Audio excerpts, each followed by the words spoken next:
This week, we revealed 60% of TxTag users were not transferred to a new operator, the Harris County Toll Road Authority, and millions of dollars are still owed to many drivers. Since then, you've sent us dozens of email tips and social media comments about multiple calls to get bills straight during the switch, to plenty of praise for the new payment and customer service system. Tonight, Matt Grant reports that some state lawmakers are also taking notice of our investigation.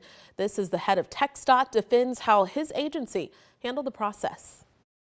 When Mike Stratton racked up more than $1,000 in toll bills and late fees, he refused to pay. So why not just pay it? I don't know it. I'm a disabled veteran. I earned that right. And I'm not going to pay something that I'm not supposed to be paying. As a disabled Vietnam veteran, Stratton is able to drive some toll roads for free.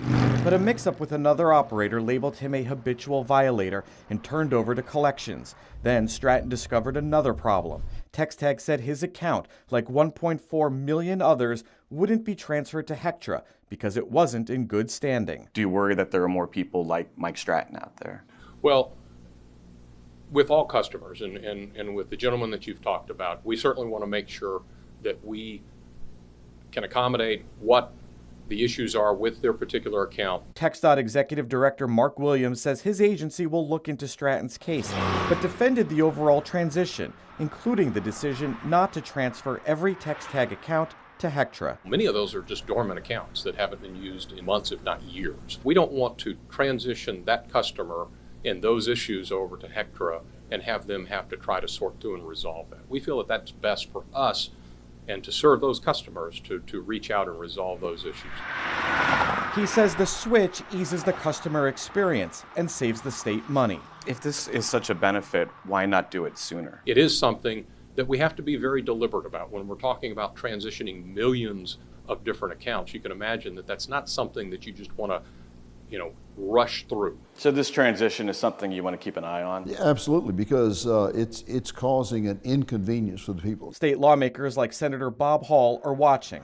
Filing SB 137, Hall aims to standardize billing procedures and fees across all toll authorities, capping late fees under $50 a year. A lot of the problems people have in paying their bills come from the toll companies because of their mismailing of the bills to them. So we're going to fix that. Right now, the state can block habitual toll violators' vehicle registration and eventually suspend their license, something Hall once stopped. To have a criminal penalty for being late and paying a toll road, I just think is absurd. Do you think blocking them from re-registering their vehicle goes too far? Yes, that's really going way too far. And for Stratton and other qualifying veterans to get the toll exemption they've earned, they must sign up individually with different toll road authorities instead of just registering once. Do you think that process should be streamlined? Yes, that's when government needs to step in and say, no, we need to protect our veterans. So something you'd be willing to look into? We will be looking into that. I'm glad that all this did stir that up to where now maybe we can get something done. At least two other senators on the Transportation Committee are looking into this. Senator Nathan Johnson's office says they want to study the HCTRA transition, calling what we found a significant concern. At the Capitol, Matt Grant, KXAN investigates. All right, Matt, thank you so much. TxTag customers who weren't transferred should sign up for an easy tag or other toll transponders. As we mentioned, many of you are reaching out to detail the problems with this transition.